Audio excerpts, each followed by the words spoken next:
This is just going to be a quick update on the progression of medical fascism worldwide. For those of you criticizing me for calling the lockdown measures medical fascism, let's just go ahead and take a look here at the taping, the signage on the floors, wearing unhealthy masks. There's a space between each person, unhealthy masks, signage on the ground, and quote-unquote oversight / supposed safety patrols. All these people are to believe that they are threats to each other because of an apparent pandemic where the numbers don't show that it's a pandemic at all, and you have to fudge the numbers to make it a pandemic, and you couldn't even call it a pandemic unless it's after 2009. Let's keep looking. So people are supposed to stand on these dots, I guess. Don't sit, sit, something like that. Absolute and utter, doesn't matter to me. Behavioral control. Caution. This weird thing, people, there's one where they're, this one gets to me. This one's really amazing. Little boxes. Oh, and look at that. Your eyes are drawn to the lovely lady without a mask and her pretty smile. And everybody else, you just sort of fade away. Whoa. Seats not being used. X's on seats. Look at that.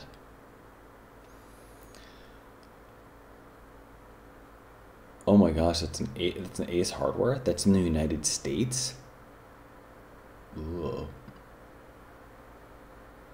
Oh goodness. It's gonna be a short one. Are you kidding me? Stop. Keep your distance. Protect yourself and others.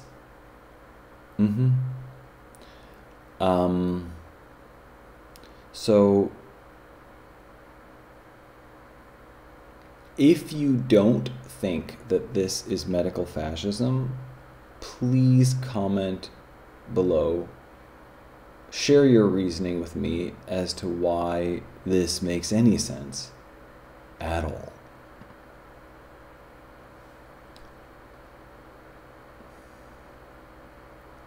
I mean, who let them put these X's on everything? The World Health Organization comes along and says you got to do this? Yeah, right. This one they're calling piss distancing instead of distancing. Engineering, fine. And here we are. Just a quick one.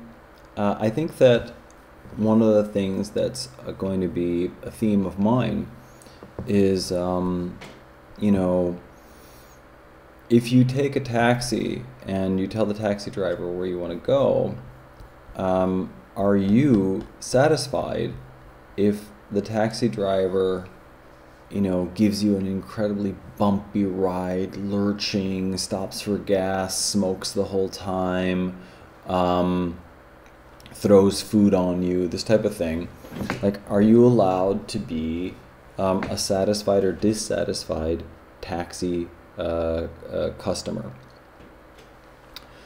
My argument is going to be yes. So when you go get a haircut, are you allowed to tell the stylist what kind of haircut you'd like, and you guys talk about it, and you make your decision, and then things are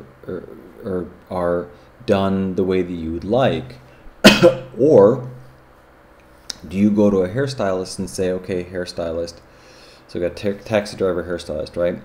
Do you go to the hairstylist and say, well, you're the professional, so just cut my hair the way that you're supposed to cut my hair? Like, just cut it. And so then you just let the hairstylist do whatever, right? So is it possible to get a bad haircut? Okay. Is it possible to have a bad taxi ride? Well, let's try one more thing. Can you get a bad massage? And also, can you go to your doctor and get bad advice? There was this thing called getting a second opinion, getting a third opinion. When you're not satisfied with the diagnosis or the therapy plan that a particular doctor advises for you, you go get a second, third, you get a 1,000th opinion. I had stuff that I went through, and out of 1,000 doctors, none of them were able to help me. None of them. I had to fly to find people who would help me. Okay, I had to get on a plane. That's actually called medical tourism, right? So my question is this good enough?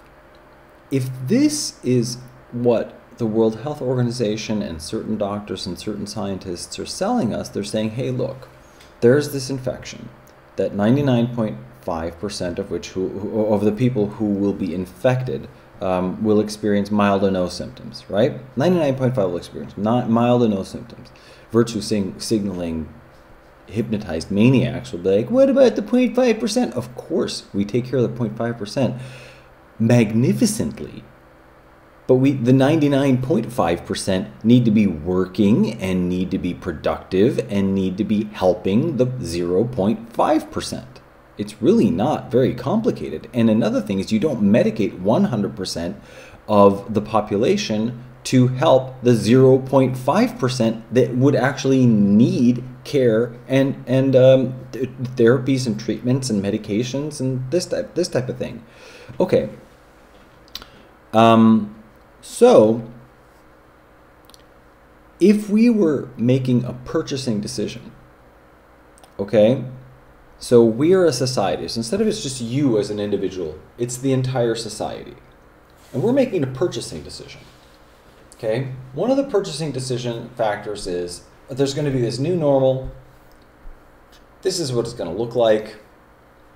This is your new normal. This is life. I'm not even going to show the one because I'd have to dig around in my files. But the one where they're literally abusing children. Okay? I'm doing kind of on a few sort of tangents, but we'll come back to where we're going. If anybody's equipped to answer this question, let me know if masking children in automobiles and then in stores, if in 2019 that would have been considered child abuse, okay? Or if, for example, a husband, let's go all the way sexist. There's an over-controlling, abusive husband, and no, we're not going to call him abusive yet. He's an over-controlling husband, and he makes his wife wear a mask. He puts on a mask, and he makes his wife put on a mask in the car, and he makes them, the two of them, put on masks when they go out to restaurants and put on masks when they go to the store. Is that husband abusive? Now, a mom in 2019, a mom, hyper-controlling, germophobic mom, making her children wash their hands when they go into school. They're talking about 2019, right? These kids have to wash their hands before they're allowed to go into the classroom for 30 seconds, right? All the other kids are running in, doing their thing, and she makes this kid, her children wear masks, not only in school but also in the store. Would that mom be considered a child abuser? Would she lose custody of her kids if she did it? So now as a society, we're going to go to the doctor. I'm going to go to two different doctors. We're going to go to Dr. Germ Theory and Bill Gates, right, who's not a doctor. And we're going to go to Dr. Beauchamp, Steiner, and Kaufman. And we're going to go to terrain theory. Oh, and Dr. Shiva's in there too. Okay, so we're going to go to Pasteur Gates. Okay, so as a society, we're going to go to Dr. Pasteur Gates Fauci. So now we're at Dr. Pasteur Gates Fauci's office, and society is like, hey, Dr. Pasteur Gates Fauci, 0.5% of us are coming down with this sort of severe infection. What do we do? And Dr. Pasteur Gates Fauci says you have to keep your distance, you have to stay at home, you have to wear masks, you have to do this on buses, and when you're at a restaurant, you have to do this. Okay, and then Beauchamp, Steiner, Kaufman. Now we're going to go to Beauchamp, Steiner, Kaufman, and Beauchamp, Steiner, Kaufman are like, look, man, there's this. I'm going to find my video, and I'm going to type in the word. Where can I search across my channel? YouTube Studio. And we're going to find a video real quick. It's going to take a second, and I'm going to search for the word right. And are we doing this right? There's no audio on this one. And we'll click here. And we'll just let it play. Okay. And so now, and I'm going to hit loop. Okay. Hi, Elizabeth. Sveiki, Sandra. You should be asleep. What are you doing awake? So we're taking society to the doctor, right? The doctor went to, who was it? It was Pasteur Gates Fauci, and Dr. Pasteur Gates Fauci said that people need to wear hazmat suits and people need to be misted with weird chemicals to go to the mall. People need to socially distance. Political events need to be canceled. We're going to have to close down the economy. And then you have Sveiki Andra Labrit. What's at the Costa Vicetri Norita? Society is going to the doctor. And we're going to Dr. Pasteur Gates Fauci. And we're also now going to get a second opinion from Dr. Beauchamp Steiner Kaufman. Now, Dr. Beauchamp Steiner Kaufman are saying the terrain is everything. They're saying that viruses aren't actually contagious. They're excretions of our own cells when we deal with stress and when we experience, for example, poisons. And wait, it's actually Beauchamp Steiner Kaufman Shiva. Beauchamp Steiner Kaufman Shiva. So Dr. Beauchamp Steiner Kaufman Shiva says, whoa, we just need to solve the immunity problem in the system of our health, your own personal body's health system, and our community health as a society and as a globe. So and you go like, okay, well, what do I have to do, Dr. Beauchamp Steiner Kaufman Shiva? They're like, well, you can take these vitamins. Make sure they go into your system. Like, that's it. Yeah, that's one of the ones you could do. You're probably going to do pretty well. Like, what if I really feel sick? Well, then you can do IV vitamin C. You can nebulize hydrogen peroxide. Really edgy people practice urine therapy. And then there's a real medical route with hydroxychloroquine, and then zinc, and then another substance and an antibiotic. So there's a lot of things that you can pick to really get through this current wave of infection, and we've got plenty of opportunities. You've got hospitals, you have doctors, you've got naturopaths, you've got total allopaths, doing the hydroxychloroquine thing with zinc.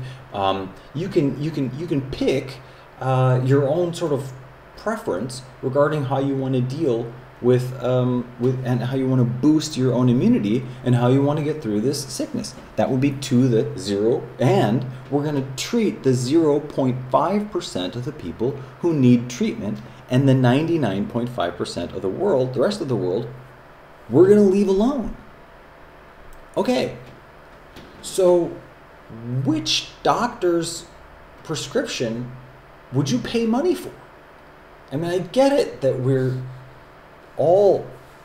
It's one of the things that I think is happening with sort of medical insurance is no one uses it. Like, you pay all this money, pay, and it's just... And then when you need a medical service, you have to pay more, right? So it's not... That system's... So you get these people with these piles and piles of money trying to, figure out what to do. And so let's ask, I'm just going to review and then I'm going to close. Let's ask Dr. and I'm getting all the names together. Pasteur Gates isn't a doctor, Pasteur Gates Fauci. And and Pasteur, on his dying day, okay, apparently said, something like germs are nothing or something like that, and the terrain is everything. He's something like Beauchamp, and whatever Beauchamp's first, was it Andre? First name, he's like, Beauchamp was right. The terrain is everything. What an amazing and scientifically ethical thing to do. To dedicate your life to the health and well-being of humankind, and to do your best, and then to be like, whoa, I was wrong. I was wrong. That one was right. That's the process of discovery for humanity. That's electrifyingly exciting. That you could be doing your best and be off base your whole life. And then on your dying day you go, oh, I was wrong. That's respect. Gosh, isn't that amazing? And if you're a politician or if you're a doctor out there and you're a friend of mine who's a doctor out there and you're wrong, you could, it's probably better if you know that you're wrong and you know you're wrong now, that you kind of go, admit it. But you could even just, that's a very messianic, actually, message. It's even on your dying day, you can be like, I was wrong. Isn't that beautiful? But now as society, look at Woodstock. Now, maybe whatever we can say, we're more advanced now because there was that Hong Kong flu back then, and we're just more skilled, and that's why we're wearing hazmat suits instead of sliding. That looks so fun.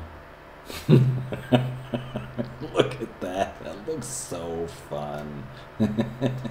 That doesn't look very fun. Does not look fun to get a temperature gun to your forehead. Looks really fun. Hanging out with your shirt off. That looks totally fun. They're just goofing around. That does not look fun. Like, are we doing this right? Unbelievable. So please, let's imagine this. Society is going to the doctor. We're gonna put this one over here. Okay. Here's Pasteur Gates Fauci, and I hope that I honored Pasteur's name for his honesty on his dying day. But Pasteur Gates Fauci, and they're saying people gonna need to be smogging, whatever, disinfecting grass.